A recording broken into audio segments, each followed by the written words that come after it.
बिस्मिल्लाहिर्रहमानिर्रहीम। नाज़रीन, मेरा नाम कामरान नसीम बटालवी है और आज का मेरा मौज़ूअ गुफ्तगू जिस पर मुझे बात करनी है, हर उस मुसलमान के लिए, हर उस पाकिस्तानी के लिए तकलीफ़ देह है, बाइज़ शर्म है जो अपने मुल्क की इक़दार, रवायात और अपने असलाफ़ से मोहब्बत करते हैं।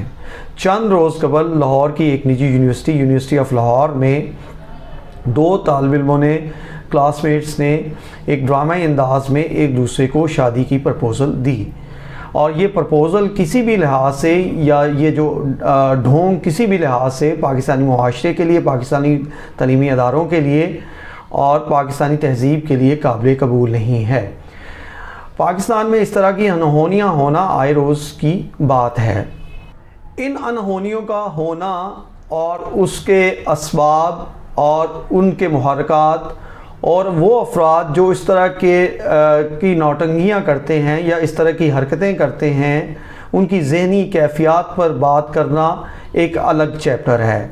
लेकिन अहम चीज़ ये है कि वो लोग जो इस तरह के लोगों के वकील बन जाते हैं, उनकी दलालत करते हैं और एडवोकेसी में खड़े हो जाते हैं कि इन्होंने अगर कुछ कर लिया तो क्या बुरा किया, ये उनका एक प्राइवेट मैटर है।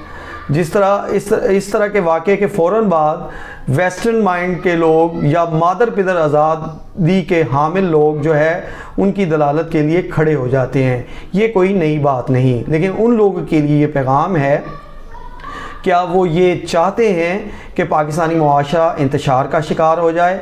क्या वो ये चाहते हैं कि लोग अपनी बेटियों को दरसगाहों में भेजने से रुक जाएं? क्या वो ये चाहते हैं कि पाकिस्तानी जो निज़ाम है, फैमिली निज़ाम है, वो टूट फूट का शिकार हो जाए?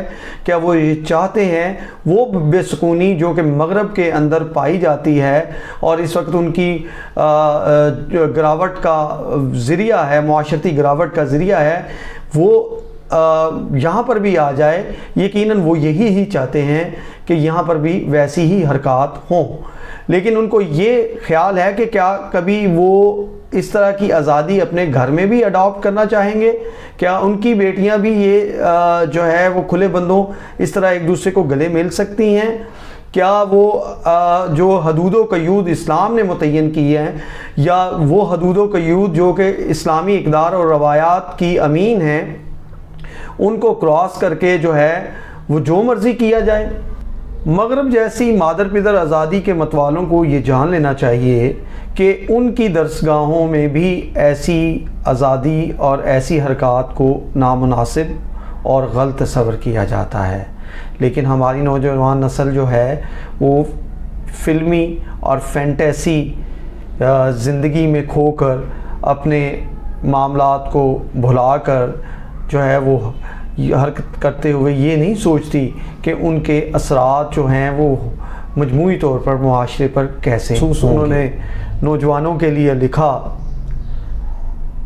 इकबाल फरमाते हैं कि वही है जवां कबीले की आंख का तारा, शबाब है जिसका बेदाग और ज़र्ब है कारी। लेकिन अफसोस कि आज का तालिब इल्म इकबाल की तालीमात को, नबी के फरमूदात को और अल्लाह के अहकामात को भुलाए बैठा है। और अगर उसने अपने इस्लाफ को पढ़ा होता और अपनी ज़िंदगी को उसके मुताबिक ढाला होता तो इस तरह का वाक़या रूनुमा ना होता।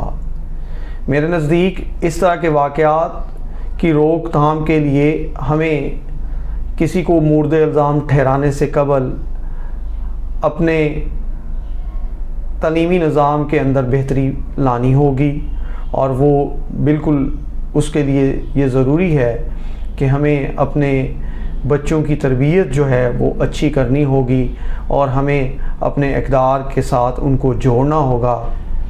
अगर वो अपनी इक़दार के साथ जुड़े रहेंगे तो फिर ही ये मुमकिन होगा कि हम मगरब के मुआशरे और उसकी खराफात से बच सकें। शुक्रिया, जज़ाकल्लाह।